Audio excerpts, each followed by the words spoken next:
Hallelujah. God bless you. ದೇವರು ನಿಮ್ಮನ್ನು ಆಶೀರ್ವದಿಸಲಿ. A pleasant day to see the procession of our Lord Jesus Christ. ಈ ಒಂದು ದಿನದಲ್ಲಿ ನಾವು ಯೇಸು ಕ್ರಿಸ್ತನು ಮೆರವಣಿಗೆಯಾಗಿ ಬಂದಂತ ಸನ್ನಿವೇಶವನ್ನು ನಾವು ಈ ಒಂದು ಭಾನುವಾರ ಪಾಠಶಾಲೆಯ ಮಕ್ಕಳು ಮಾಡಿದರು, ಅದನ್ನು ನಾವು ನೋಡಿದ್ದೇವೆ. We are really happy to see our children taking the procession, the Palm Sunday procession. ಇದು ಬಹಳ ಸಂತೋಷವಾಗಿರುವಂಥ ವಿಷಯ. ಯಾಕಂದರೆ ನಮ್ಮ ಭಾನುವಾರ ಪಾಠಶಾಲೆಯ ಮಕ್ಕಳು ಈ ಒಂದು ದಿನದಲ್ಲಿ ಅವರು ಆ ಒಂದು ಮೆರವಣಿಗೆಯಾಗಿ ಯೇಸು ಕ್ರಿಸ್ತನು ಯಾವ ರೀತಿಯಾಗಿ ಬಂದನೋ, ಗರಿಗಳ ಹಬ್ಬದ ದಿನದಲ್ಲಿ ಯಾವ ರೀತಿಯಾಗಿ ಬಂದನೋ ಅದನ್ನು ಇಲ್ಲಿ ಆ ಒಂದು ನಾಟಕ ಮುಖಾಂತರವಾಗಿ ಅವರು ನಮ್ಮ ಮಧ್ಯದಲ್ಲಿ ತೋರಿಸಿದ್ದಾರೆ. I think of the day when Jesus came in procession on the Palm Sunday.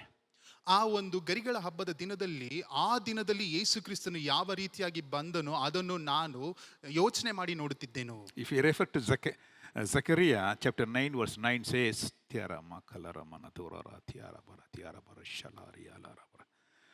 Rejoice greatly, O daughter of Zion. See, your king comes to you, righteous and victorious, humble and riding on a donkey, on a colt, the foal of your donkey. ಇಲ್ಲಿ ನೋಡುವಂಥ ಸಮಯದಲ್ಲಿ ಜಕಾರ್ಯನು ಬರೆದ ಪ್ರವಾದನೆ ಗ್ರಂಥ 9ನೇ ಅಧ್ಯಾಯದ 9ನೇ ವಾಕ್ಯದಲ್ಲಿ ನಾವು ಓದುವಂಥ ಸಮಯದಲ್ಲಿ, ಚಿಯೋನ್ ನಗರಿಯೇ ಬಹು ಸಂತೋಷಪಡು, ಯೆರೂಸಲೇಮ್ ಪುರಿಯೇ ಹರ್ಷಧ್ವನಿಗೈ, ನೋಡು ನಿನ್ನ ಅರಸು ನಿನ್ನ ಬಳಿಗೆ ಬರುತ್ತಾನೆ, ಆತನು ನ್ಯಾಯವಂತನು ಸುರಕ್ಷಿತನು ಶಾಂತಗುಣವುಳ್ಳವನಾಗಿಯೂ ಕತ್ತೆಯನ್ನು, ಹೌದು ಪ್ರಾಯದ ಕತ್ತೆ ಮರಿಯನ್ನು ಹತ್ತಿದವನಾಗಿಯೂ ಬರುತ್ತಾನೆ. Today's topic is why the peace of a king, why the king of peace turned into a violent man and an emotional man. ಈ ಒಂದು ದಿನದ ದೇವರದ ಸಂದೇಶದ ಶೀರ್ಷಿಕೆಯು ಶಾಂತಿದಾಯಕನಾದ ದೇವರು ಯಾಕೆ ಭಾವುಕನಾದನು, ಅದು ಮಾತ್ರವಲ್ಲದೆ ಯಾವ ವಿಷಯಕ್ಕೋಸ್ಕರ ಆತನು ಕ್ರೌಧನಾಗಿ ಅಲ್ಲಿ ಪರಿವರ್ತಿಸಿದನು. We see Jesus as the king of peace. ನಾವು ನೋಡುವಂತ ಸಮಯದಲ್ಲಿ ಯೇಸು ಕ್ರಿಸ್ತನು ಆತನು ಸಮಾಧಾನದ ಪ್ರಭುವಾಗಿದ್ದಾನೆ. But on the day of Palm Sunday, ಆ ಒಂದು ಗರಿಗಳ ಹಬ್ಬದ ದಿನದಲ್ಲಿ he was no more a king of peace. ಆತನು ಆ ದಿನದಲ್ಲಿ ಆತನು ಸಮಾಧಾನದ ಪ್ರಭುವಾಗಿ ಕಾಣಲ್ಪಡಲಿಲ್ಲ. He was violent. ಆತನು ಬಹಳ ಕ್ರೌಧನಾಗಿ and ಕಾಣಲ್ಪಟ್ಟನು. highly emotional. ಆತನು ಬಹಳ ಅಲ್ಲಿ ನೋಡಬೇಕಾದ್ರೆ ಆತನು ವರ್ತಿಸುವಂತದ್ದು ಮನೋಭಾವ ಅದು ವ್ಯತ್ಯಾಸವಾಗಿತ್ತು. It's difficult to see our God, the king of peace, to be violent. Can you imagine Jesus being a violent man? ಅಲ್ಲಿ ಸಮಾಧಾನದ ಪ್ರಭುವಾಗಿರುವಂತ ಯೇಸು ಕ್ರಿಸ್ತನು ಆತನು ರೌದ್ರವನ್ನು ತಾಳುವುದಾದರೆ ಆತನು ಯಾವ ರೀತಿಯಾಗಿ ಕಾಣಲ್ಪಡುತ್ತಾನೆ ಅದನ್ನು ಯೋಚಿಸುವುದಕ್ಕೂ ನಮ್ಮಿಂದಲೂ ಸಾಧ್ಯವಾಗುತ್ತದಾ? But the beginning of the procession, if you see the beginning of the procession, is body language and the travel support he has taken, everything resembles peace only. ಆತನು ಆ ಒಂದು ಗರಿಗಳ ಹಬ್ಬದಲ್ಲಿ ಆತನು ಮೆರವಣಿಗೆ ಬರುವಂತ ಸಮಯದಲ್ಲಿ ಆತನ ಹಿಂದೆ ಬಂದಂತ ಜನರು, ಆತನು ಇದ್ದಂತ ಪರಿಸ್ಥಿತಿ ಎಲ್ಲವನ್ನು ನೋಡಬೇಕಾದ್ರೆ ಅದು ಸಮಾಧಾನಕ್ಕೆ ಅದು ಪರಿವರ್ತನೆಯಾಗಿ ಅದು ಮರುರೂಪವಾಗಿ ಕಾಣಲ್ಪಡುವಂತದ್ದಾಗಿದೆ. In good olden days, especially on the eastern countries, whenever the king moves with his royal followers, they always symbolize something, whether they are coming peacefully or they are angry, they are going for a war. All these things will be seen in their body language, in the flags they carry. All that will tell you now the king is now coming on a peaceful mission. ಆ ಒಂದು ಪ್ರಾಚೀನ ಪೂರ್ವ ದೇಶಗಳಲ್ಲಿ ನೋಡಬೇಕಾದ್ರೆ ಆ ದಿನಗಳಲ್ಲಿ ಅರಸರು ಬರುವಂತ ಸಮಯದಲ್ಲಿ ಅವರು ನಡೆಯುವಂತ ರೀತಿ, ಅವರು ನಡೆದುಕೊಳ್ಳುವಂತ ನಡವಳಿಕೆ, ಅದನ್ನು ನೋಡುವುದರಿಂದಲೇ ಅವರು ಅಂದುಕೊಳ್ಳುತ್ತಿದ್ದರು ಇವರು ಸಮಾಧಾನದಿಂದ ಬರುತ್ತಿದ್ದಾರಾ, ಇಲ್ಲವಾದರೆ ಅವರ ಬಾವುಟಗಳನ್ನು ನೋಡುವಂತ ಸಮಯದಲ್ಲಿ ಜನರಿಗೆ ಅರ್ಥವಾಗುತ್ತಿತ್ತು ಇವರು ಯುದ್ಧಕ್ಕೆ ಹೋಗುತ್ತಿದ್ದಾರಾ, ಇಲ್ಲವಾದರೆ ಸಮಾಧಾನವನ್ನು ಅಲ್ಲಿ ಬಯಸಿ ಬರುತ್ತಿದ್ದಾರೆ ಎಂದು ಅವರ ನಡವಳಿಕೆ ಮುಖಾಂತರವಾಗಿ ಜನರಿಗೆ ಗೊತ್ತಾಗುತ್ತಿತ್ತು. Whenever a king comes on a donkey, that represents now the king is in peaceful mode, and this procession is a peaceful procession. ಯಾವಾಗ ಒಬ್ಬ ಅರಸನು ಕತ್ತೆಯ ಮೇಲೆ ಆತನು ಸವಾರಿ ಮಾಡಿಕೊಂಡು ಬರುತ್ತಿದ್ದನೋ ಆ ಒಂದು ಸಮಯದಲ್ಲಿ ಆತನು ಬರುತ್ತಿರುವಂತ ಆ ಒಂದು ಮಾರ್ಗವು ಅದು ಸಮಾಧಾನ ಉಳ್ಳದಾಗಿತ್ತು ಎಂದು ಜನರು ಅಂದುಕೊಳ್ಳುತ್ತಿದ್ದರು. Whenever the king comes on the donkey, the mule, they know it is a royal procession. ಯಾವಾಗ ಅರಸನು ಆ ಒಂದು ಕತ್ತೆಯ ಮರಿ ಮೇಲೆ ಆತನು ಕುಳಿತುಕೊಂಡು ಬರುವಂತ ಸಮಯದಲ್ಲಿ ಜನರಿಗೆ ಚೆನ್ನಾಗಿ ಗೊತ್ತಾಗುತ್ತಿದ್ದು ಇದು ರಾಜ ಮರ್ಯಾದೆ ಮುಖಾಂತರವಾಗಿ ಅವರು ಈ ಒಂದು ಮಾರ್ಗದಲ್ಲಿ ನಡೆದುಕೊಂಡು ಬರುತ್ತಿದ್ದಾರೆ ಎಂದು. Those days when the king going to be ordained, they'll bring him on the mule only. ಒಂದು ವೇಳೆ ಅರಸರನ್ನು ಪ್ರತಿಷ್ಠಾಪಿಸಬೇಕೆಂದು ಅವರು ಬಯಸುವುದಾದರೆ ಆ ಒಂದು ದಿನಗಳಲ್ಲಿ ಅವರು ಕತ್ತೆಯ ಮರಿಯ ಮೇಲೆ ಅವರು ಕರೆಸಿಕೊಂಡು ಬರುತ್ತಿದ್ದರು. Whenever they come on a horse or stallion, they know he is going for a war. ಯಾವಾಗ ಅವರು ಕುದುರೆಯನ್ನು ಉಪಯೋಗಿಸುತ್ತಿದ್ದರೋ ಆ ಒಂದು ಸಮಯದಲ್ಲಿ ಜನರಿಗೆ ಚೆನ್ನಾಗಿ ಗೊತ್ತಾಗುತ್ತಿತ್ತು ಇವರು ಯುದ್ಧಕ್ಕೆ ಸಿದ್ಧರಾಗಿ ಹೋಗುತ್ತಿದ್ದಾರೆ ಎಂದು. Here we clearly see Jesus was on a colt and his dress, everything, this body language and the people around, everything resembles peaceful entry into Jerusalem. ಇಲ್ಲಿ ನೋಡಬೇಕಾದ್ರೆ ಯೇಸು ಕ್ರಿಸ್ತನು ಆ ಒಂದು ಯೆರೂಸಲೇಮ್ ಪಟ್ಟಣವನ್ನು ಪ್ರವೇಶಿಸುವಂತ ಸಮಯದಲ್ಲಿ ಆತನು ಹಾಕಿಕೊಂಡಂತ ವಸ್ತ್ರವು ಆತನು ನಡೆದುಕೊಂಡು ಬರುತ್ತಿದ್ದಂತ ನಡವಳಿಕೆಯು ಎಲ್ಲವೂ ಸಮಾಧಾನವನ್ನು ಅಲ್ಲಿ ಪ್ರತಿಬಿಂಬಿಸುವಂತದ್ದಾಗಿತ್ತು. And the people who saw Jesus Christ, Bible very clearly says in Matthew chapter 21 verse 8 says, and the very great multitude spread their garments in the way. Others cut down the branches from the trees and strewed them on the way. And the multitudes went before them and followed them, crying, saying, Hosanna to the Son of David. Blessed is he that comes in the name of the Lord. Hosanna in the highest. They were praising. It was a royal procession. People were going in the front and back, praising the king who was riding on the donkey. ಇಲ್ಲಿ ನೋಡುವಂತ ಸಮಯದಲ್ಲಿ ಯೇಸು ಕ್ರಿಸ್ತನು ಆತನು ಆ ಒಂದು ಕತ್ತೆಯ ಮೇಲೆ ಆತನು ಸವಾರಿ ಮಾಡಿಕೊಂಡು ಆ ಒಂದು ಯೆರೂಸಲೇಮ್ ಪಟ್ಟಣವನ್ನು ಪ್ರವೇಶಿಸುವಂತ ಸಮಯದಲ್ಲಿ ಜನರು ದಾವೀದ ಕುಮಾರನಿಗೆ ಹೋಸನ್ನ ಎಂದು ಅಲ್ಲಿ ನೋಡಬೇಕಾದ್ರೆ ಮತ್ತಾಯನು ಬರೆದ ಸುವಾರ್ತೆ 21ನೇ ಅಧ್ಯಾಯದ 8ನೇ ವಾಕ್ಯದಿಂದ ನಾವು ಓದುವಂತ ಸಮಯದಲ್ಲಿ ಆಗ ಜನರ ಗುಂಪಿನಲ್ಲಿ ಬಹಳ ಮಂದಿ ತಮ್ಮ ಬಟ್ಟೆಗಳನ್ನು ದಾರಿಯಲ್ಲಿ ಹಾಸಿದರು, ಬೇರೆ ಕೆಲವರು ಮರಗಳಿಂದ ಚಿಗುರುಗಳನ್ನು ಕುಯ್ದು ದಾರಿಯಲ್ಲಿ ಹರಡುತ್ತಿದ್ದರು. ಆತನ ಹಿಂದೆಯೂ ಮುಂದೆಯೂ ಗುಂಪಾಗಿ ಹೋಗುತ್ತಿದ್ದ ಜನರು ದಾವೀದನ ಕುಮಾರನಿಗೆ ಜಯ, ಕರ್ತನ ಹೆಸರಿನಲ್ಲಿ ಬರುವವನಿಗೆ ಆಶೀರ್ವಾದ, ಮೇಳನ ಲೋಕಗಳಲ್ಲಿ ಜಯ ಎಂದು ಆರ್ಭಟಿಸಿದರು. ಈ ರೀತಿಯಾಗಿ ಜನರು ದಾವೀದ ಕುಮಾರನಿಗೆ ಹೋಸನ ಎಂದು ಆತನ ಮುಂದೆ ಆರ್ಭಟಿಸುತ್ತಾ ಆತನನ್ನು ಮಹಿಮೆ ಪಡಿಸುತ್ತಾ ಆತನಿಗೆ ಆರಾಧನೆ ಸಲ್ಲಿಸುತ್ತಿದ್ದರು.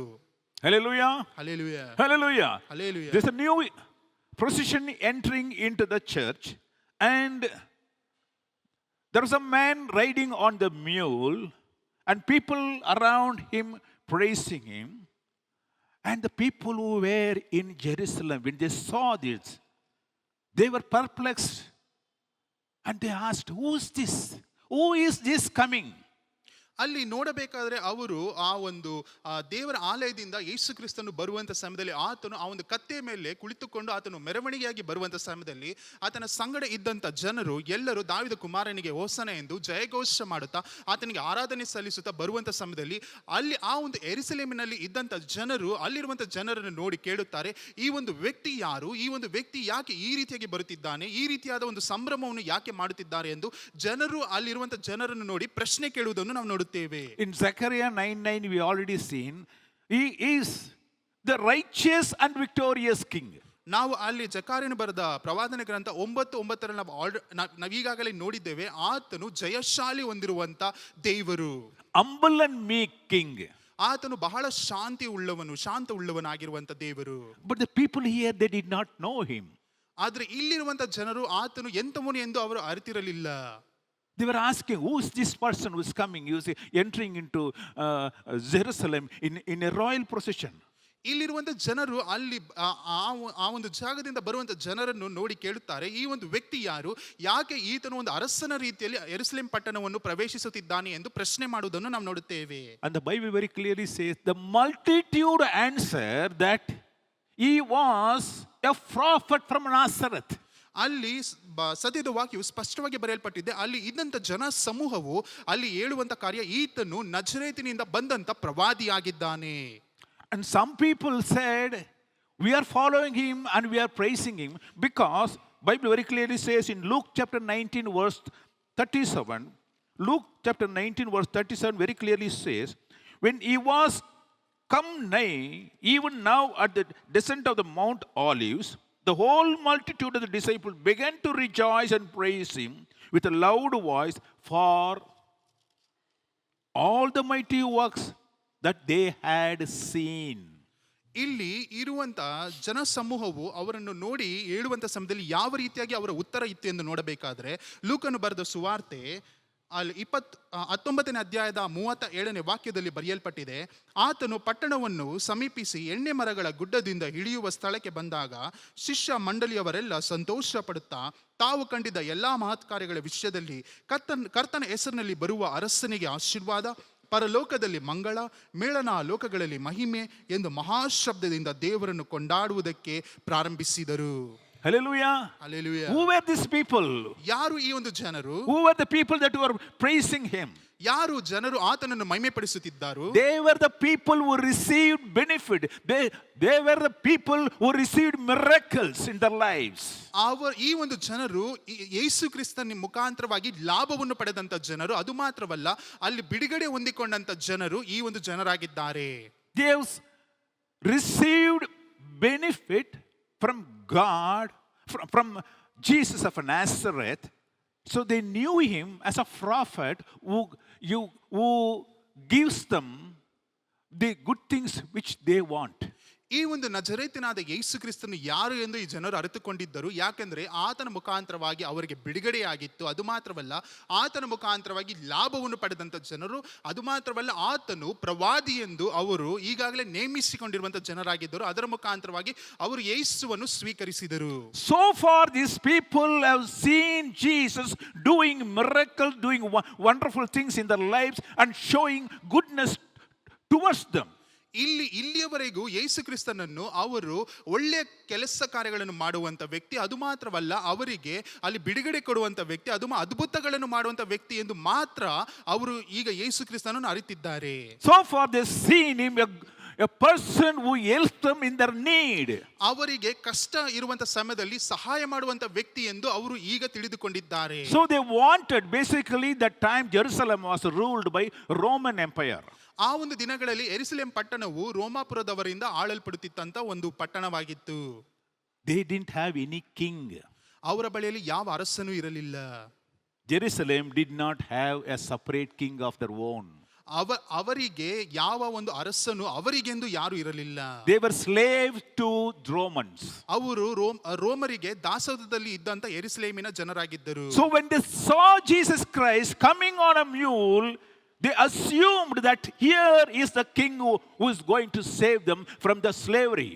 ಆ ಒಂದು ದಾಸತ್ವತನದಿಂದ ಬಿಡುಗಡೆ ಮಾಡುವಂತ ಅರಸನು ಈತನೇ ಎಂದು ಆತನು ಕತ್ತಿಯ ಮೇಲೆ ಕುಳಿತುಕೊಂಡು ಆತನು ಆ ಮೆರವಣಿಗೆ ರೂಪದಲ್ಲಿ ಬರುವಂತ ಸಮಯದಲ್ಲಿ ಜನರು ಈತನೇ ನಮ್ಮ ಅರಸನು ಎಂದು ಅವರು ತಿಳಿದುಕೊಂಡರು. They wanted worldly benefits. ಲೋಕದಿಂದ ಬರುವಂತ ಆಶೀರ್ವಾದವನ್ನು ಎದುರು ನೋಡುತ್ತಿದ್ದಂತ ಜನರಾಗಿದ್ದರು. Many a time we come to Jesus Christ and praise him and worship him for all, only for good things that's going to happen in this world. ಈ ಲೋಕದಲ್ಲಿ ನಡೆಯಲ್ಪಡುವಂತ ಒಳ್ಳೆಯ ಕಾರ್ಯಕ್ಕೋಸ್ಕರ ಬರುವಂತ ಲಾಭಕ್ಕೋಸ್ಕರವೇ ನಾವು ಯೇಸು ಕ್ರಿಸ್ತನನ್ನು ಆತನನ್ನು ಆಡುತ್ತೇವೆ, ಹೊಗಳುತ್ತೇವೆ, ಆತನನ್ನು ಆರಾಧಿಸುವಂತವರಾಗಿದ್ದೇವೆ. They were praising him. ಅವರನ್ನು ಆರಾಧನೆ ಮಾಡುತ್ತಿದ್ದರು. For what? ಯಾವುದಕ್ಕೋಸ್ಕರ? For the miracles that they have seen in their lives. ಅವರ ಜೀವನದಲ್ಲಿ ನಡೆದಂತ ಅದ್ಭುತಗಳನ್ನು ಅವರು ಕಂಡಿದ್ದರಿಂದ. They wanted Jesus to be a king to save them. ಅವರು ಯೇಸು ಕ್ರಿಸ್ತನು ಅರಸನಾಗಿ ಇರಬೇಕು, ಯಾಕೆಂದ್ರೆ ಅವರನ್ನು ರಕ್ಷಿಸಬೇಕೆಂಬ ಒಂದು ಉದ್ದೇಶದಿಂದ ಅವರು ಇದನ್ನು ಮಾಡುತ್ತಿದ್ದರು. But here the whole scene changes. When Jesus entered into Jerusalem, the good person, the meek person, the peaceful person, now the whole scene changes. He became violent. ಆದ್ರೆ ಇಲ್ಲಿ ನೋಡುವಂತ ಸಮಯದಲ್ಲಿ ಅಲ್ಲಿ ಸಮಾಧಾನ ಪ್ರಭುವಾಗಿರುವಂತ ಯೇಸು ಕ್ರಿಸ್ತನು, ಅಲ್ಲಿ ಶಾಂತ ಗುಣ ಉಳ್ಳಂತ ಯೇಸು ಕ್ರಿಸ್ತನು, ಆತನು ರೌದ್ರವನ್ನು ಇಲ್ಲಿ ಪರಿಪೂರ್ಣವಾಗಿ ಆತನ ವ್ಯಕ್ತಿತ್ವವೇ ಬದಲಾಯಿತು ರೌದ್ರತನದಿಂದ. Will God of peace turn to violent? ಶಾಂತಿದಾಯಕನಾದ ದೇವರು ರೌದ್ರತನಕ್ಕೆ ತಿರುಗುವುದಕ್ಕೆ ಆತನಿಂದ ಸಾಧ್ಯನಾ? Yes, indeed, it is. ಹೌದು, ಆಗುತ್ತದೆ. Bible very clearly says, Matthew chapter 21 verse 12 says, and Jesus went into the temple of God and cast them out that who sold and bought in the temple, overthrew the tables of the money changers and the seats of them that sold doves. And he said to them, my house shall be called the house of prayer, but you have made it a den of thieves.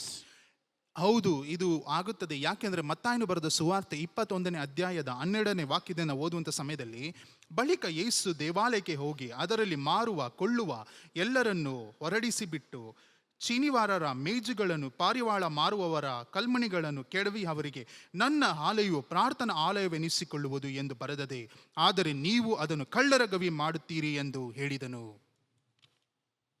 Just imagine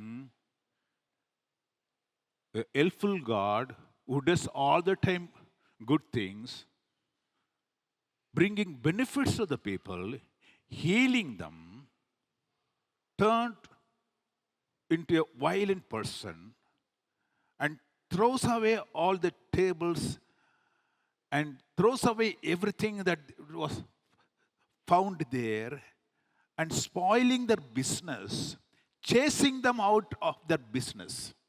ಇಲ್ಲಿ ಆಲೋಚನೆ ಮಾಡಿ ನೋಡಿರಿ, ಶಾಂತಿದಾಯಕನಾದ ದೇವರು, ಆತನು ಸಮಾಧಾನ ಪ್ರಭುವಾಗಿರುವಂಥ ದೇವರು, ಆತನು ಆಲಯದ ಒಳಗಡೆ ಆತನು ಪ್ರವೇಶ ಮಾಡುವಂಥ ಸಮಯದಲ್ಲಿ ಆತನು ರೌದ್ರವನ್ನು ತಾಳಿ ಅಲ್ಲಿ ಇದ್ದಂಥ ಜನರನ್ನು ಹೊರಡಿಸಿ ಅವರು ಮಾಡ್ತಿದ್ದಂಥ ವ್ಯಾಪಾರಗಳನ್ನು ಆತನು ಕೆಡವಿ ಹಾಕಿ, ಅದು ಮಾತ್ರವಲ್ಲದೆ ಎಲ್ಲರಿಗೂ ಸಹಾಯ ಮಾಡುವಂಥ ದೇವರು, ಎಲ್ಲರಿಗೂ ಲಾಭವನ್ನು ಕೊಡುವಂಥ ದೇವರು, ಅವರಿಗೆ ಇದ್ದಂಥ ಮಾರಾಟವನ್ನು ಆತನು ಪರಿಪೂರ್ಣವಾಗಿ ಅದನ್ನು ನಾಶಪಡಿಸಿದನು. ಯಾಕೆ ದೇವರು ಈ ರೀತಿಯಾದ ರೌದ್ರವನ್ನು ಆತನು ಪಡೆದನು?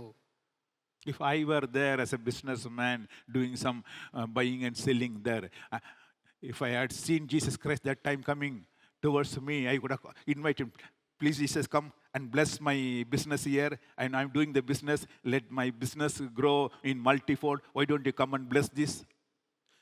ಒಂದು ವೇಳೆ ನಮ್ಮ ದೇವ ಸೇವಕರು ಅಲ್ಲಿ ಇರುವುದಾದರೆ, ಅಲ್ಲಿ ಬರುತ್ತಿದ್ದಂಥ ಯೇಸು ಕ್ರಿಸ್ತನನ್ನು ನೋಡಿ ಆಹ್ವಾನಿಸಿ, ಯೇಸು ಕ್ರಿಸ್ತರೇ ಬನ್ನಿ, ನಾನು ಮಾಡುತ್ತಿರುವಂಥ ವ್ಯಾಪಾರವನ್ನು ಅದನ್ನು ಆಶೀರ್ವದಿಸಿ, ಅದನ್ನು ಇನ್ನೂ ಅಧಿಕವಾಗಿ ಅದನ್ನು ಮಾರ್ಪಡಿಸಿ ನನಗೆ ಇನ್ನೂ ಅಧಿಕವಾದ ಲಾಭವನ್ನು ಪಡೆಯುವಂತೆ ನನಗೆ ಆಶೀರ್ವಾದವನ್ನು ಮಾಡಿ ಎಂದು ಕೇಳುತ್ತಿದ್ದರು.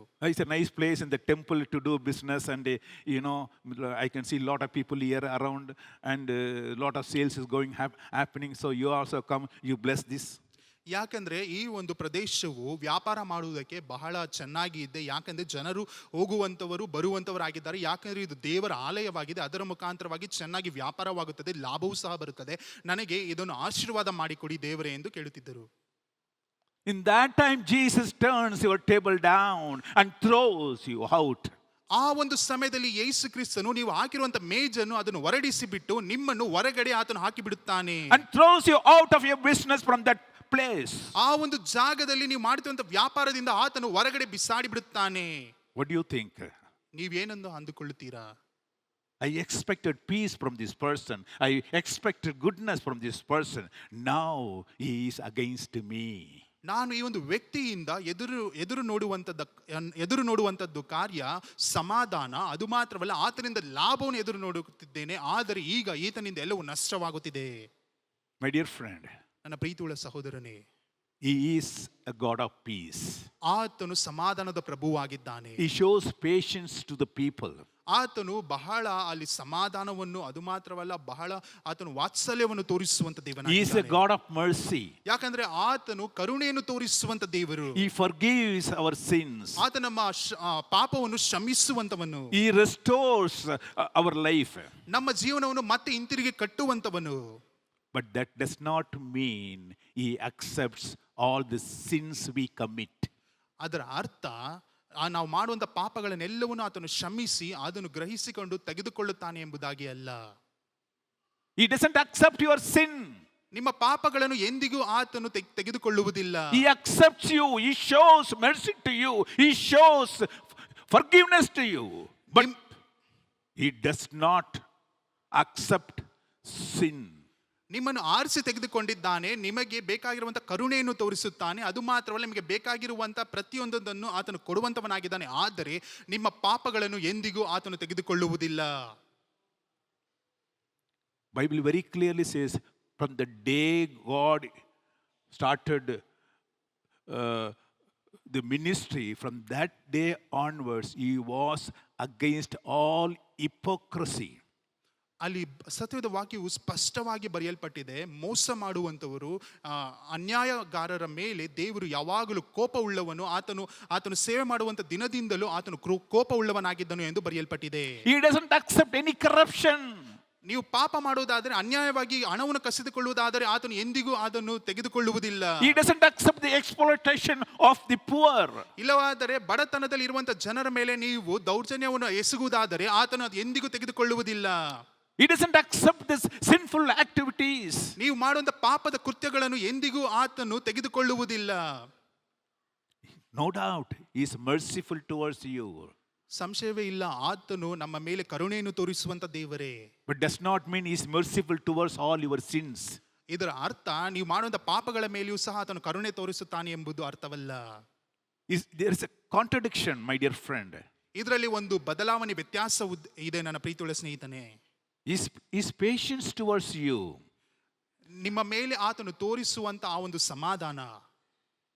And he is loving you. ಆತ ನಿಮ್ಮ ಮೇಲೆ ಪ್ರೀತಿಯನ್ನು ಇಟ್ಟಿದ್ದಾನೆ. Does not mean he loves the sins you are doing. ಇದರ ಅರ್ಥ ನೀವು ಮಾಡುವಂತ ಪಾಪಗಳನ್ನು ಸಹ ಆತನು ಪ್ರೀತಿಸುತ್ತಾನೆ ಎಂಬುದಲ್ಲ. It does not mean he shows love towards the corruption you do. ಇಲ್ಲವಾದರೆ ನೀವು ಮೋಸ ಪ್ರಮಾಣವಾಗಿ ನೀವು ಕೆಲಸಗಳನ್ನು ಮಾಡುವುದಾದರೆ ಅದರ ಮೇಲೆ ಆತನು ಪ್ರೀತಿ ಇಟ್ಟಿದ್ದಾನೆ ಎಂಬುದಾಗಿ ಅಲ್ಲ. He loves people. ಆತನು ಜನರನ್ನು ಪ್ರೀತಿಸುತ್ತಾನೆ. But at the same time he is intolerant to sin. ಅದೇ ಒಂದು ಸಮಯದಲ್ಲಿ ನೀವು ಪಾಪವನ್ನು ಮಾಡುವುದಾದರೆ ಆತನು ಎಂದಿಗೂ ಅದನ್ನು ಕ್ಷಮಿಸುವುದಿಲ್ಲ. He loves righteousness. ಆತನು ನೀತಿವಂತರನ್ನು ಆತನು ಪ್ರೀತಿಸುವಂತವನಾಗಿದ್ದಾನೆ. Justice. ನ್ಯಾಯ. That's what the Bible says. He comes as a righteous king. ಆತನು ನ್ಯಾಯಾಧೀಶನಾಗಿ, ಆತನ ಅರಸನಾಗಿ ಬರುವಂತವನಾಗಿದ್ದಾನೆ. So where he is supposed to take action, he will take. ಎಲ್ಲೆಲ್ಲಿ ಆತನು ನೀತಿ ಪ್ರಮಾಣವನ್ನು ನಡೆಸಬೇಕು ಅಲ್ಲೆಲ್ಲವೂ ಸಹ ಆತನು ಮಾಡಿ ಮುಗಿಸುತ್ತಾನೆ. He turned violent towards sinful activities in the temple. ಆತನು ಆ ಒಂದು ದೇವರ ಆಲಯದಲ್ಲಿ ಪಾಪ ಮಾಡುವಂತವರ ಮೇಲೆ ಆತನು ಕ್ರೌಧನಾಗಿ ಆತನು ಮಾಡಲ್ಪಟ್ಟನು. No doubt they were the children of God. ಸಂಶಯನೇ ಬೇಡ, ಅವರು ದೇವರ ಮಕ್ಕಳಾಗಿದ್ದರು. But they were continuing corruptions, sinful activities in the temple of God. ಅವರು ದೇವರ ಆಲಯದಲ್ಲಿ ಪಾಪ ಮಾಡುವಂತವರಾಗಿ, ಅದು ಮಾತ್ರವಲ್ಲ ಮೋಸ ಮಾಡುವಂತವರಾಗಿ ಕಾಣಲ್ಪಟ್ಟರು. One thing you have to see, all these people were found in the temple. ಒಂದನ್ನು ಅರ್ಥ ಮಾಡಿಕೊಳ್ಳಿರಿ, ಈ ರೀತಿಯಾಗಿರುವಂತಹ ಜನರು ದೇವರ ಆಲಯದಲ್ಲಿ ಕಾಣಲ್ಪಡುತ್ತಿದ್ದಾರೆ. It's not the outside people. ಹೊರಗಡೆ ಇರುವಂತಹ ಜನರಲ್ಲ, in the temple. ದೇವರ ಆಲಯದ ಒಳಗಡೆ ಇರುವಂತಹ ಜನರು. But God chased them out. ಅದನ್ನು ದೇವರು ಎಲ್ಲರನ್ನು ಹೊರಗಡೆ ಹಾಕಿಬಿಟ್ಟನು. Just imagine if he comes here and finds and chases us out, saying that you are corrupt people and you are doing sinful activities in my temple.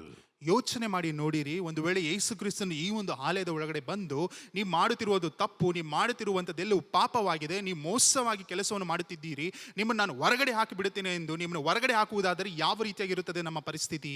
These people said, who is this coming? They said, he's a prophet, he is going to heal us, we have come to the church for a healing purpose only, but we will continue to do all our sinful activities, but he is coming here because he is loving us. He will heal us, he will give all the benefits, he will bless all our businesses, all the illegal businesses, all corrupt businesses also he will bless. Hello, it doesn't happen. ಮೆರವಣಿಗೆಯಾಗಿ ಬರುತ್ತಿರುವಂತಹ ಯೇಸು ಕ್ರಿಸ್ತನನ್ನು ಜನರು ನೋಡಿ ಕೇಳುವಂತ ಸಮಯದಲ್ಲಿ ಜನರು ಹೇಳುತ್ತಾರೆ, ಈತನು ಪ್ರವಾದಿ, ಈತನು ನಮಗೆ ಬಿಡುಗಡೆ ಕೊಡುವಂತವನು, ಈತನು ನಮ್ಮನ್ನು ಆಶೀರ್ವದಿಸುವಂತವನು, ನಾವು ಮಾಡುವಂತ ಕೆಲಸಗಳ ಮೇಲೆ ಆತನು ದಯೆಯನ್ನು ತೋರಿಸುವಂತವನು, ಈತನಿಂದ ನಮಗೆ ಲಾಭ ಉಂಟು, ಈತನು ಇದನ್ನು ಮಾಡುತ್ತಾನೆ, ಈ ರೀತಿಯಾಗಿ ನಮ್ಮನ್ನು ಆಶೀರ್ವದಿಸುತ್ತಾನೆ ಎಂದು ಹೇಳಿದಂತ ಜನರು. ಆದ್ರೆ ಅಲ್ಲಿ ಅವರಿಗೆ ಗೊತ್ತಿರಲಿಲ್ಲ ಇದೇ ಯೇಸು ಕ್ರಿಸ್ತನು ಅವರು ಮಾಡುವಂತ ಪಾಪಗಳನ್ನು ಕ್ಷಮಿಸದೆ ಇರುವಂತ ದೇವರು ಎಂದು. Hallelujah, hallelujah, hallelujah, hallelujah. He is God who forgives sins, but he doesn't accept sin.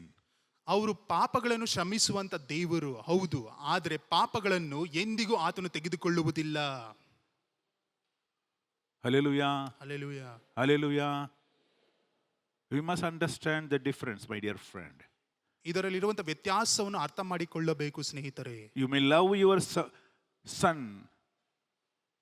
even if he is a thief, but do you accept his activity of stealing? ನೀವು ನಿಮ್ಮ ಮಗನು ಕಳ್ಳನಾಗಿರುವುದಾದರೆ ನೀವು ಆತನನ್ನು ಪ್ರೀತಿಸುತ್ತೀರಾ, ಆದರೆ ಒಂದು ವೇಳೆ ಆತನು ಮಾಡುವಂಥ ಕಳ್ಳತನದಲ್ಲಿ ನೀವು ಇಷ್ಟಪಡುತ್ತೀರಾ? You love him because he is your son.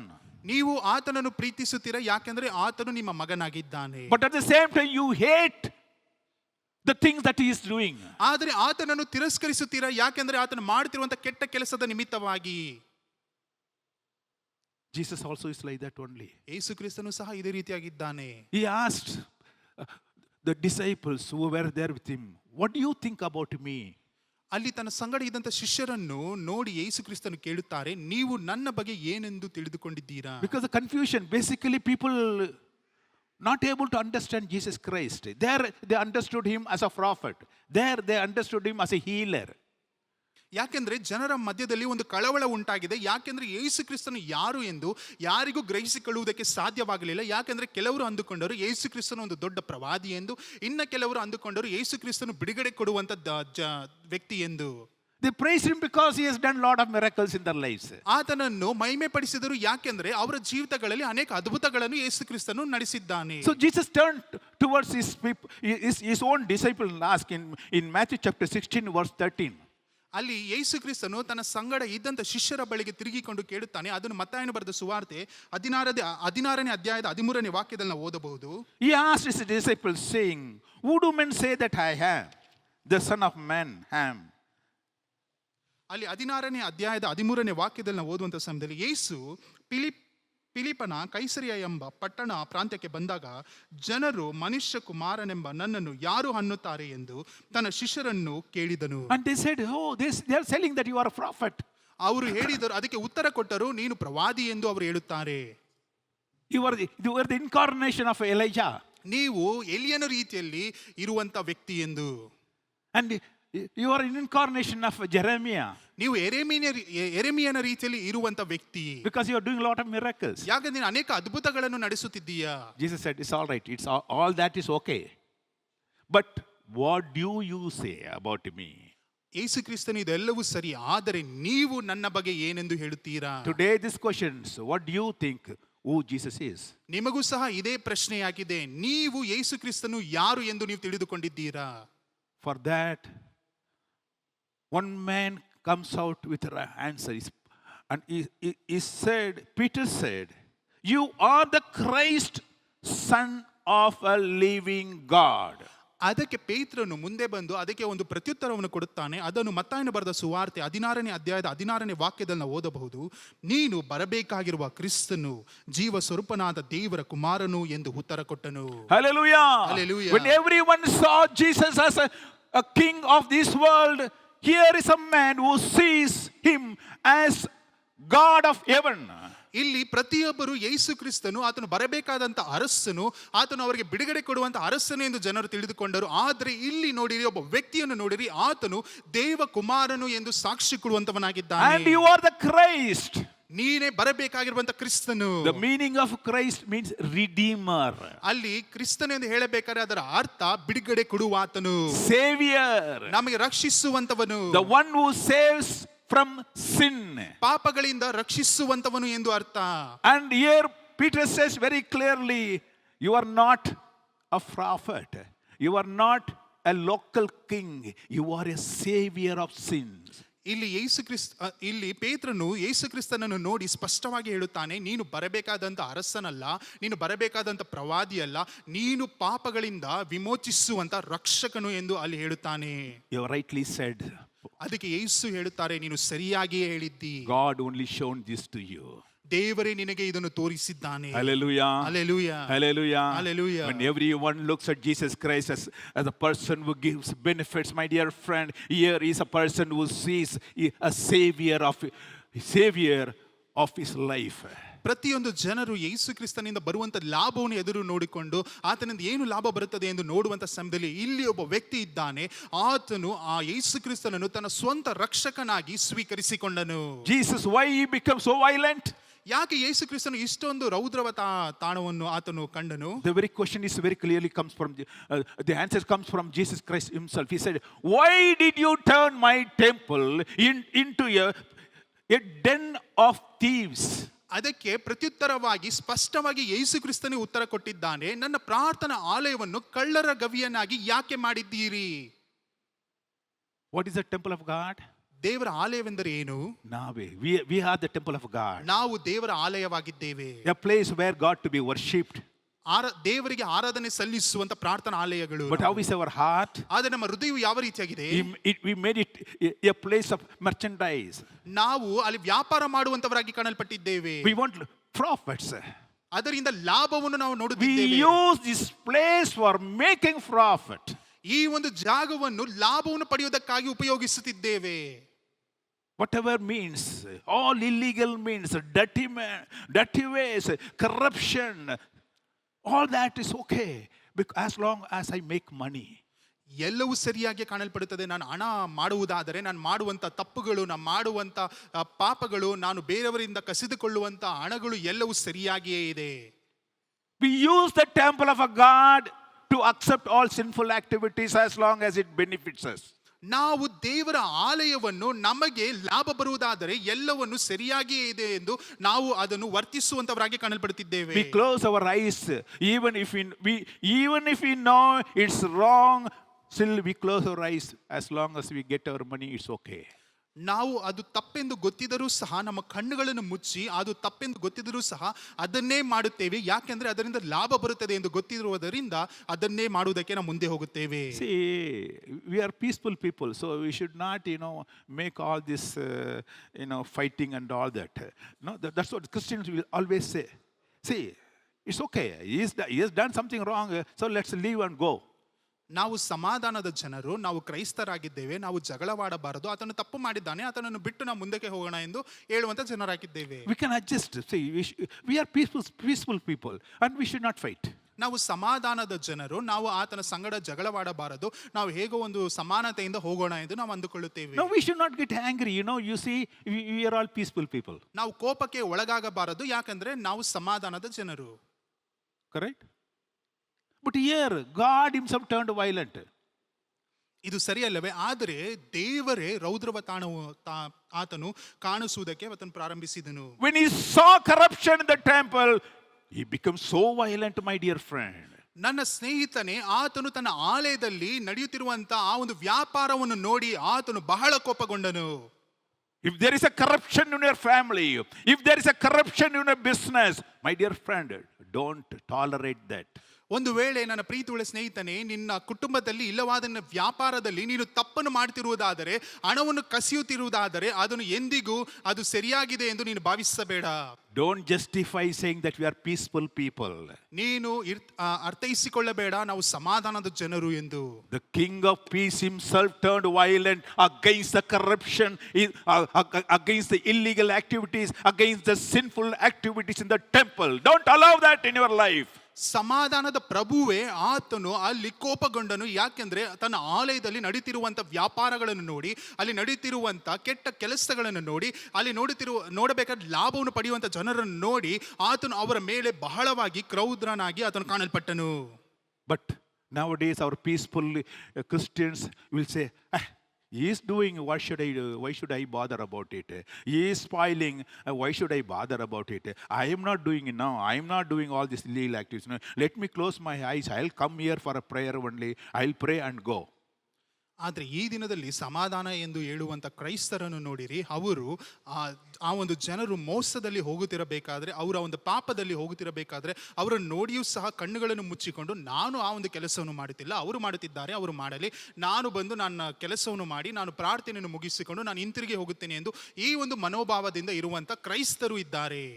Jesus could have, he came as a king of peace.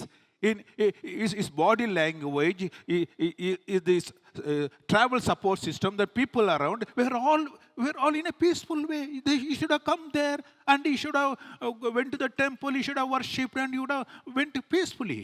ಇಲ್ಲಿ He's Yesu not done that. ಇಲ್ಲಿ ಯೇಸು ಕ್ರಿಸ್ತನನ್ನು ನೋಡಿರಿ, ಆತನು ಸಮಾಧಾನದ ಅರಸನಾಗಿ ಆತನ ಮೆರವಣಿಗೆಯಲ್ಲಿ ಬಂದನು. ಆತನ ಸಂಗಡ ಇದ್ದಂಥ ಸಹಜನರು ಸಹ ಸಮಾಧಾನದಿಂದ ನಡೆದುಕೊಂಡರು. ಅದೇ ರೀತಿಯಾಗಿ ಯೇಸು ಕ್ರಿಸ್ತನು ಸಹ ಆಲಯದೊಳಗಡೆ ಹೋಗಿ ಸಮಾಧಾನದಿಂದ ತಾನು ಆರಾಧನೆಯನ್ನು ಮುಗಿಸಿಕೊಂಡು ದೇವರಿಗೆ ಸ್ತೋತ್ರ ಮಾಡಿ ಹೋಗಿಬಿಡಬೇಕಿತ್ತು. He didn't do. ಇದನ್ನು ಆತನು ಮಾಡಲಿಲ್ಲ. He turned violent against the corruption.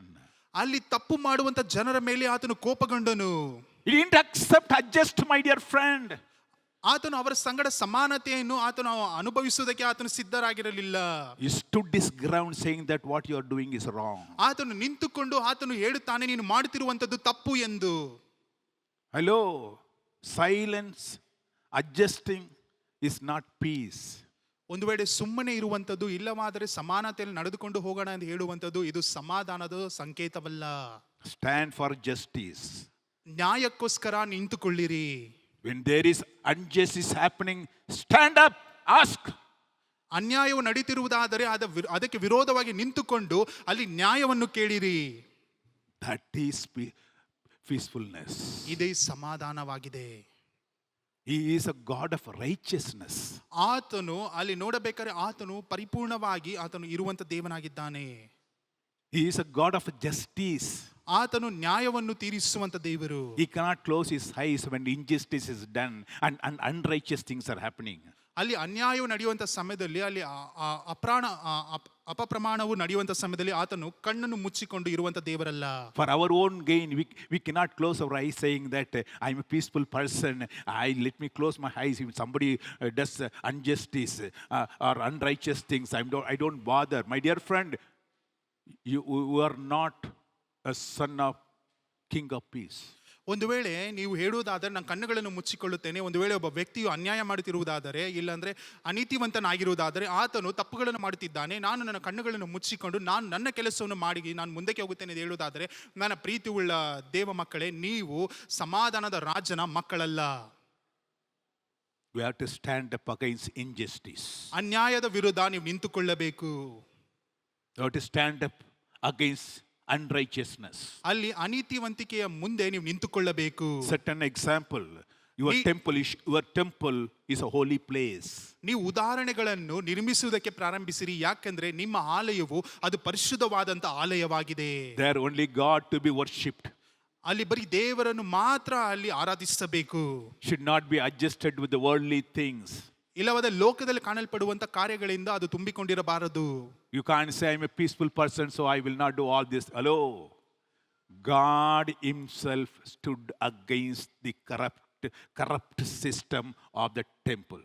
ನೀವು ಎಂದಿಗೂ ನಾನು ಸಮಾಧಾನದ ಪ್ರಭುವಿನ ಮಗು, ನಾನು ಈ ಒಂದು ತಪ್ಪಿನ ವಿರೋಧವಾಗಿ ನಾನು ನಿಂತುಕೊಳ್ಳುವುದಿಲ್ಲ ಎಂದು ನೀವು ಹೇಳುವುದಕ್ಕೆ ಆಗುವುದಿಲ್ಲ. ಯಾಕಂದ್ರೆ ದೇವರೇ ಅಲ್ಲಿ ನೋಡಬೇಕಾದ್ರೆ ಅಲ್ಲಿ ಪಾಪಗಳು ನಡೆಯುವಂತ ಸಮಯದಲ್ಲಿ, ಅಕ್ರಮಗಳು ನಡೆಯುವಂತ ಸಮಯದಲ್ಲಿ ಆತನು ಅದಕ್ಕೆ ವಿರೋಧವಾಗಿ ನಿಂತುಕೊಂಡನು. And doesn't stop with that alone. ಅದರಲ್ಲಿ ಅದು ಮುಕ್ತಾಯವಾಗುವುದಿಲ್ಲ. The procession did not stop there alone. ಅಲ್ಲಿ ಬಂದಂತ ಮೆರವಣಿಗೆಯು ಅಲ್ಲೇ ನಿಂತುಕೊಳ್ಳಲಿಲ್ಲ. He further moved. ಮತ್ತೆ ಮುಂದಕ್ಕೆ ಹೋದನು. It so happens now the violence now turned into weeping. Jesus wept on seeing the Jerusalem. ಅಲ್ಲಿ ನೋಡಬೇಕಾದ್ರೆ ರೌದ್ರನಾಗಿ ಮಾಡಲ್ಪಟ್ಟಂತ ದೇವರು, ಕೋಪ ಉಳ್ಳಂತ ದೇವರು, ಆತನು ಅಳುವುದಕ್ಕೆ ಪ್ರಾರಂಭಿಸಿದನು. ಯಾಕಂದ್ರೆ ಯೆರೂಸಲೇಮ್ ಪಟ್ಟಣವನ್ನು ನೋಡಿ ಆತನು ಅತ್ತನು ಎಂದು ಸ್ಪಷ್ಟವಾಗಿ ಸತ್ಯದ ವಾಕ್ಯದಲ್ಲಿ ಬರೆಯಲ್ಪಟ್ಟಿದೆ. Luke chapter 19 verse 41. ಲೂಕನು ಬರೆದ ಪ್ರವಾದನೆ 19ನೇ ಅಧ್ಯಾಯದ 41ನೇ ವಾಕ್ಯದಲ್ಲಿ ಬರೆಯಲ್ಪಟ್ಟಿದೆ. As he drew nearer, he saw the city and wept over, saying, if you had known, even you, especially in this your day, the things that make for your peace, but now they are hidden from your eyes. For the days will come upon you, and when your enemies will build an embankment around you, surround you, close you in on all sides, you and your children within you, to the ground, and they will not leave in you one stone upon the other, because you did not know the time of your visitation. ಇಲ್ಲಿ ಲೂಕನು ಬರೆದ ಸುವಾರ್ತೆ 19ನೇ ಅಧ್ಯಾಯದ 41ನೇ ವಾಕ್ಯದಿಂದ ನಾವು ಓದುವಂಥ ಸಮಯದಲ್ಲಿ, ತರುವಾಯ ಆತನು ಸಮೀಪಕ್ಕೆ ಬಂದಾಗ ಪಟ್ಟಣವನ್ನು ನೋಡಿ ಅದರ ವಿಷಯವಾಗಿ ಅತ್ತು, ನೀನಾದರೂ ಸಮಾಧಾನಕ್ಕೆ ಬೇಕಾದದನ್ನು ಇದೇ ದಿನದಲ್ಲಿ ಕೊಂಡರೆ ಎಷ್ಟೋ ಒಳ್ಳೆಯದು. ಆದರೆ ಈಗ ಅದು ನಿನ್ನ ಕಣ್ಣಿಗೆ ಮರೆಯಾಗಿದೆ. ದೇವರು ನಿನಗೆ ದರ್ಶನ ಕೊಟ್ಟ ಸಮಯವನ್ನು ನೀನು ತಿಳಿಕೊಳ್ಳವಾದದರಿಂದ ನಿನ್ನ ವೈರಿಗಳು ಒಡ್ಡು ಕಟ್ಟಿ ನಿನ್ನ ಸುತ್ತಲೂ ಮುತ್ತಿಗೆ ಹಾಕಿ ಎಲ್ಲ ಕಡೆಗಳಲ್ಲಿಯೂ ನಿನ್ನನ್ನು ಬಂದು ಮಾಡಿ ನಿನ್ನೊಳಗಿರುವ ನಿನ್ನ ಜನರನ್ನು ನಿರ್ಮೂಲ ಮಾಡಿ ನಿನ್ನಲ್ಲಿ ಕಲ್ಲಿನ ಮೇಲೆ ಕಲ್ಲು ನಿಲ್ಲದಂತೆ ಮಾಡುವ ದಿವಸಗಳು ನಿನ್ನ ಮೇಲೆ ಬರುವವು ಅಂದನು.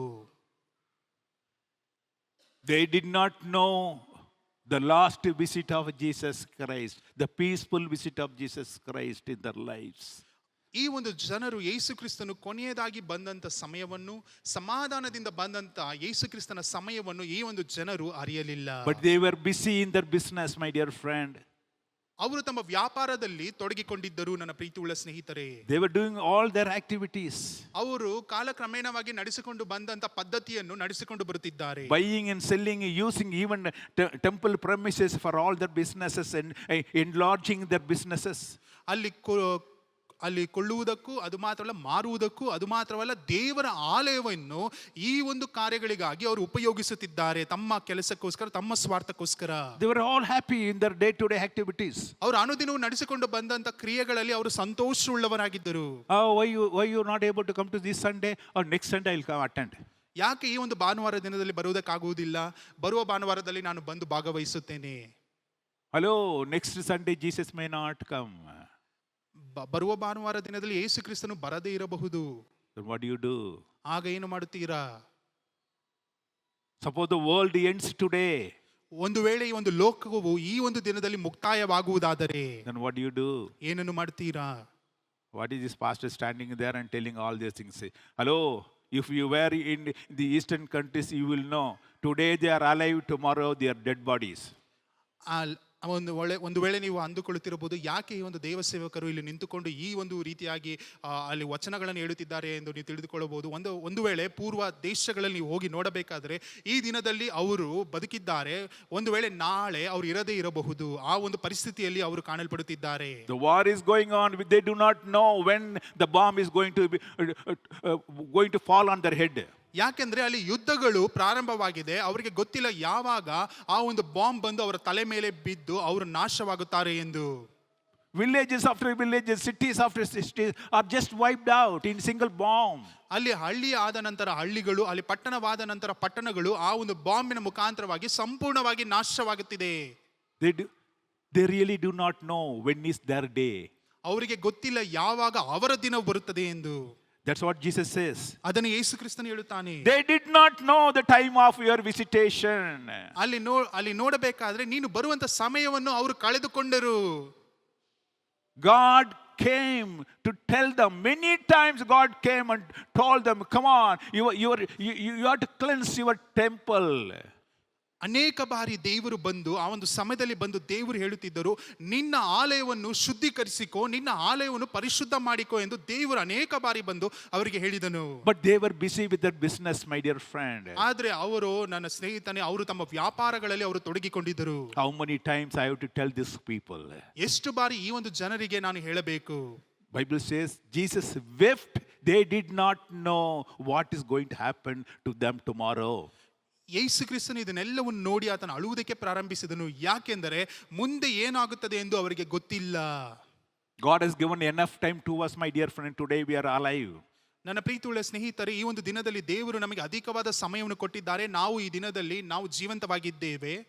Not knowing that you are going to live for so whether you are going to live tomorrow, we plan for the next 20 years and 30 years.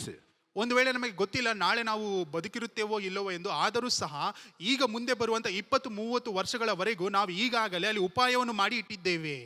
Oh my dear friend, ನನ್ನ ಪ್ರೀತಿಯುಳ್ಳ ಸ್ನೇಹಿತರೆ, Jesus weeping on seeing us. ಯೇಸು ಕ್ರಿಸ್ತನು ನಮ್ಮನ್ನು ನೋಡಿ ಆತನು ಅಳುತ್ತಿದ್ದಾನೆ.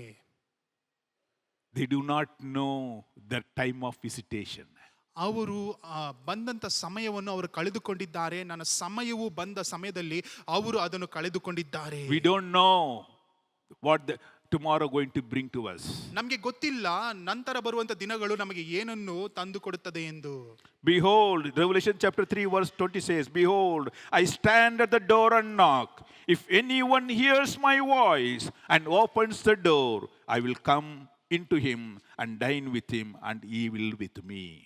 ಅಲ್ಲಿ ಪ್ರಕಟಣೆ 3ನೇ ಅಧ್ಯಾಯದ 20ನೇ ವಾಕ್ಯದಲ್ಲಿ ನಾವು ನೋಡುತ್ತೇವೆ,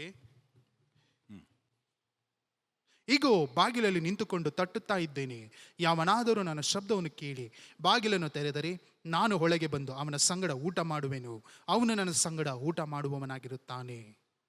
Hallelujah. Hallelujah. He knocks today, my dear friend. ಆತನು ಈಗ ತಟ್ಟುತ್ತಿದ್ದಾನೆ ನನ್ನ ಪ್ರೀತಿಯುಳ್ಳ ಸ್ನೇಹಿತರೆ. Open your door. ನಿಮ್ಮ ಬಾಗಿಲುಗಳನ್ನು ತೆರೆಯಿರಿ. Open your heart to Jesus. ನಿಮ್ಮ ಹೃದಯಗಳನ್ನು ಯೇಸು ಕ್ರಿಸ್ತನಿಗೋಸ್ಕರ ತೆರೆಯಿರಿ. You do not know the visitation. ನಿಮಗೆ ಆತನು ಬರುತ್ತಿರುವಂತ ಸಮಯವು ನಿಮಗೆ ಗೊತ್ತಿಲ್ಲ.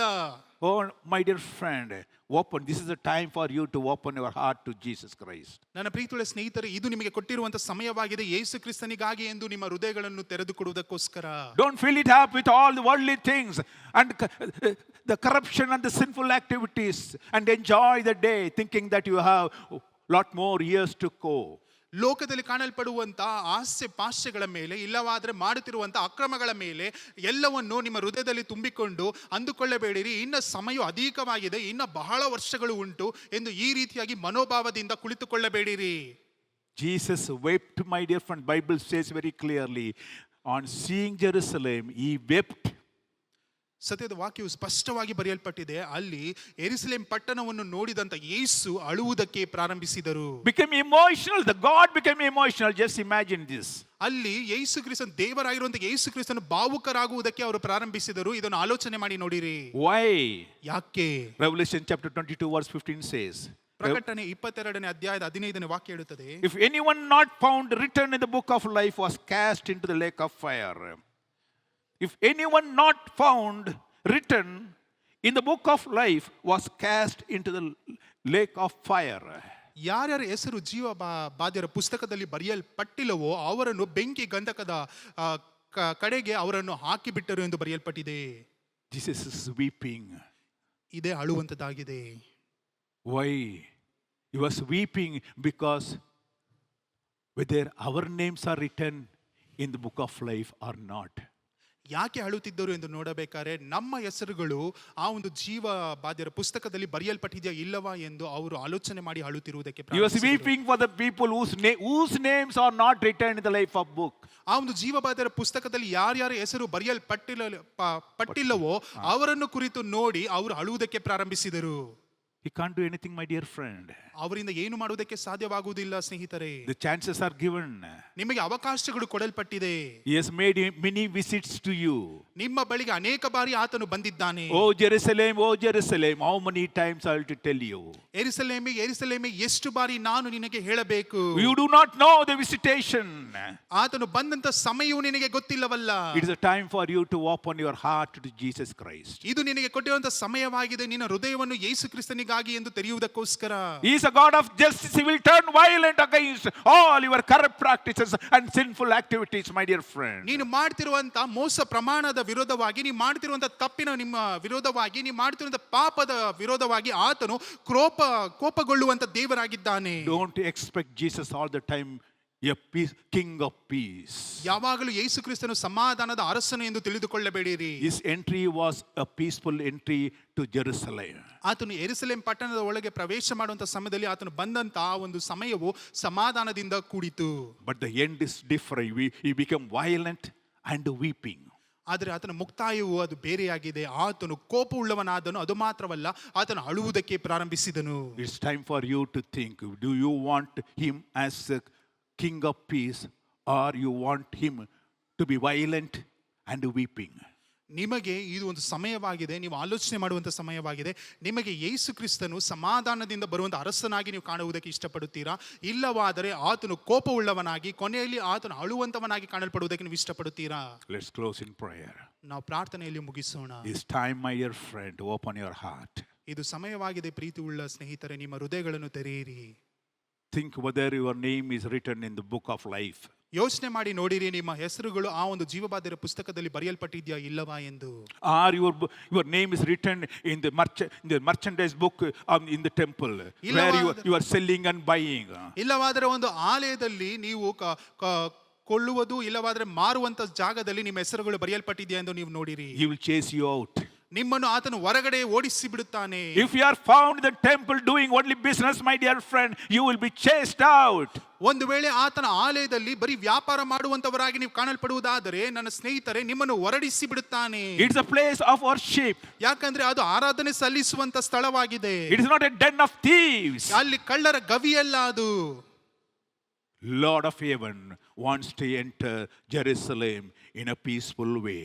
ಪರಲೋಕದ ದೇವರು ಆತನು ಯೆರೂಸಲೇಮ್ ಪಟ್ಟಣವನ್ನು ಒಂದು ಸಮಾಧಾನ ಮುಖಾಂತರವಾಗಿ ಪ್ರವೇಶಿಸುವುದಕ್ಕೆ ಆತನು ಇಷ್ಟಪಡುತ್ತಾನೆ. His intention was to enter into Jerusalem in a peaceful way.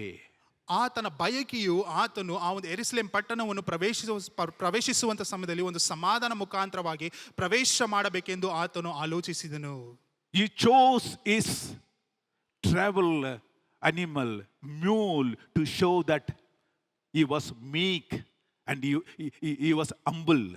ಆತನು ತಾನು ಸವಾರಿ ಮಾಡಲ್ಪಡಬೇಕು ಎಂದು ಆ ಒಂದು ಸಮಯ ಬರುವಂತ ಸಮಯದಲ್ಲಿ ಆತನು ಸವಾರಿ ಮಾಡುವುದಕ್ಕಾಗಿ ಆತನು ತನ್ನ ಕತ್ತೆಯನ್ನು ಸಹ ಆರಿಸಿಕೊಂಡನು. ಯಾಕಂದರೆ ಆತನು ಶಾಂತಿ ಪ್ರಿಯನು, ಅದು ಮಾತ್ರವಲ್ಲ, ಆತನು ಬಹಳ ಸರಳತೆ ಉಳ್ಳಂತ ವ್ಯಕ್ತಿ ಎಂದು ತೋರ್ಪಡಿಸುವುದಕ್ಕಾಗಿ ಆತನು ಅದನ್ನು ಮಾಡಿದನು. People around them, they wanted him to be a person all the time helping them, healing them, providing all the worldly things, but not the everlasting thing, the heavenly thing. ಆದರೆ ಆತನ ಸಂಗಡ ಸುತ್ತಲೂ ಇದ್ದಂಥ ಜನರು ಆತನಿಂದ ಲಾಭ ಪಡೆಯುವುದಕ್ಕೋಸ್ಕರ, ಆತನ ಮುಖಾಂತರವಾಗಿ ಬಿಡುಗಡೆ ಹೊಂದಿಕೊಳ್ಳುವುದಕ್ಕೋಸ್ಕರ, ಆತನಿಂದ ಅದ್ಭುತಗಳನ್ನು ಹೊಂದಿಕೊಳ್ಳುವುದಕ್ಕೆ ಮಾತ್ರವೇ ಆತನು ಮುಂದೆ ಬರುತ್ತಿದ್ದರು. ಆದರೆ ಪರಲೋಕದಿಂದ ಬರುವಂಥ ಆ ಒಂದು ಮನ್ನವನ್ನು ಪಡೆಯುವುದಕ್ಕಾಗಿ ಅವರು ಎಂದಿಗೂ ತಮ್ಮ ಹೃದಯಗಳನ್ನು ತೆರೆದುಕೊಡಲಿಲ್ಲ. The soul is important than your physical body, my dear friend. ಈ ಒಂದು ಶಾರೀರಿಕ ಜೀವನಕ್ಕಿಂತ ನಿಮ್ಮ ಆತ್ಮವು ಬಹಳ ಅಮೂಲ್ಯವಾಗಿದೆ ನನ್ನ ಪ್ರೀತಿಯುಳ್ಳ ಸ್ನೇಹಿತರೆ. Don't lose it. ಅದನ್ನು ನೀವು ಕಳೆದುಕೊಳ್ಳಬೇಡಿರಿ. Jesus is weeping for those whose names are not written in the book of life. ಜೀವಬಾಧ್ಯರ ಪುಸ್ತಕದಲ್ಲಿ ಯಾರ್ಯಾರ ಹೆಸರು ಬರೆಯಲ್ಪಟ್ಟಿಲ್ಲವೋ ಯೇಸು ಕ್ರಿಸ್ತನು ಅವರನ್ನು ನೋಡಿ ಅಳುತ್ತಿದ್ದಾನೆ. Today is a time. ಇದು ನಿಮಗೆ ಕೊಟ್ಟಿರುವಂತ ಸಮಯವಾಗಿದೆ. Lord Jesus, come into my heart. ಯೇಸುವೆ, ನನ್ನ ಹೃದಯದ ಒಳಗಡೆ ಬಾ. Open your heart and say, ನಿಮ್ಮ ಹೃದಯವನ್ನು ತೆರೆದು ಹೇಳಿರಿ. Today, Lord, I understood. ದೇವರೇ, ಈ ಒಂದು ದಿನದಲ್ಲಿ ನಾನು ಅರ್ಥ ಮಾಡಿಕೊಂಡೆ. Lord, come into my heart. ದೇವರೇ, ನನ್ನ ಹೃದಯದ ಒಳಗಡೆ ಬಾ. This temple will be the temple of worshiping you alone in holiness. ದೇವರೇ, ಈ ಒಂದು ಆಲಯವು ನಿನ್ನನ್ನು ಪರಿಶುದ್ಧತೆಯಿಂದ ಆರಾಧನೆ ಮಾಡುವಂತ ಆಲಯವಾಗಿ ನಾನು ಇಟ್ಟುಕೊಳ್ಳುತ್ತೇನೆ. I will not corrupt this temple, O God. ನಾನು ದೇವರೇ ಈ ಒಂದು ಆಲಯವನ್ನು ಹಾಳು ಮಾಡುವುದಿಲ್ಲ. I know I've been doing all these sinful activities, adjusting with the world. ದೇವರೇ, ನನಗೆ ಗೊತ್ತು, ನಾನು ಎಲ್ಲ ಪಾಪದ ಕೃತ್ಯಗಳಲ್ಲಿ, ಅದು ಮಾತ್ರವಲ್ಲ ಲೋಕಕ್ಕೆ ಸರಿಸಮಾನವಾಗಿ ನನ್ನ ಜೀವನವನ್ನು ನಡೆಸಿಕೊಂಡು ಬರುತ್ತಿದ್ದೇನೆ. Whenever I get benefit, O God, whenever I make money, O God, I adjusted everything. ದೇವರೇ, ಯಾವಾಗ ನನಗೆ ಲಾಭ ಬರುತ್ತಿತ್ತೋ ದೇವರೇ, ಯಾವಾಗ ನನಗೆ ಅದರಿಂದ ಹಣವು ಬರುತ್ತಿತ್ತೋ ದೇವರೇ, ಅದು ಎಲ್ಲದಕ್ಕೂ ನಾನು ಸರಿ ಸಮಾನನಾಗಿ ನನ್ನ ಜೀವನವನ್ನು ನಡೆಸಿಕೊಂಡು ಬಂದೆ. I compromise with the world. ದೇವರೇ, ಲೋಕಕ್ಕೆ ತಕ್ಕ ರೀತಿಯಲ್ಲಿ ನನ್ನ ಜೀವನವನ್ನು ನಡೆಸುವುದಕ್ಕೆ ನಾನು ಪ್ರಾರಂಭಿಸಿದೆನು. But henceforth I will not do it, O God. ಆದರೆ ದೇವರೇ, ಇನ್ನು ಮುಂದೆ ನಾನು ಇದನ್ನು ಮಾಡುವುದಿಲ್ಲ. You come into my heart. ನೀನು ನನ್ನ ಹೃದಯದ ಒಳಗಡೆ ಬಾ ದೇವರೇ. Save me, O God, fully. ದೇವರೇ, ನನ್ನನ್ನು ರಕ್ಷಿಸು ದೇವರೇ ಪರಿಪೂರ್ಣವಾಗಿ. Say it in your heart, my dear friend. ನಿಮ್ಮ ಹೃದಯದಲ್ಲಿ ಹೇಳಿರಿ ಪ್ರೀತಿಯುಳ್ಳ ಸ್ನೇಹಿತರೆ. You'll go as a different person. ನೀವು ಒಂದು ವ್ಯತ್ಯಾಸವಾದಂತ ವ್ಯಕ್ತಿಯಾಗಿ ನೀವು ಹೋಗುತ್ತೀರಾ? Yes. ಹೌದು. You will definitely go a peaceful person. ನೀವು ಸಮಾಧಾನವನ್ನು ಹೊಂದಿರುವಂತ ವ್ಯಕ್ತಿಗಳಾಗಿ ನೀವು ಹೊರಗಡೆ ಹೋಗುತ್ತೀರಾ? God bless you. ದೇವರು ನಿಮ್ಮನ್ನು ಆಶೀರ್ವದಿಸಲಿ. Heavenly Father, we praise and worship you, Lord, for the wonderful time that you given us, that Lord, to meditate upon your word one more time about the procession on the Palm Sunday. Thank you, Lord. Hitherto, Lord, all the time Lord, we think about the procession in a joyful way, in a peaceful way. But Lord, the same procession reflects something else also at the end, oh God, Jesus. Lord, help us to understand, to be, Lord, how to be holy, not to spoil the temple of a God. You want, Lord, to be holy, not a den of thieves, oh God. Thank you. Thank you for the wonderful message that you given us. Help us, Lord, to open our heart to you, to to receive you fully in our heart. Bless the people. Bless everyone who will listen to this word. Surrender, Lord, our hearts and soul and mind to you. Bless your people. In Jesus' precious name I pray. Amen. ನನ್ನ ಮನವೇ ಯೆಹೋವನನ್ನು ಕೊಂಡಾಡು, ನನ್ನ ಸರ್ವೇಂದ್ರ ಪವಿತ್ರ ನಾಮಕ್ಕೆ ಕೀರ್ತಿಸಿರಿ. ನನ್ನ ಮನವೇ ಯೆಹೋವನನ್ನು ಕೊಂಡಾಡು, ಆತನು ಮಾಡಿದ ಉಪಕಾರಗಳಲ್ಲಿ ಒಂದೂ ಮರೆಯಬೇಡ. Amen, amen, amen. Hallelujah, hallelujah, hallelujah. God bless you all. ದೇವರೆಲ್ಲರನ್ನು ಆಶೀರ್ವದಿಸಲಿ. ಆಮೇನ್, ಆಮೇನ್.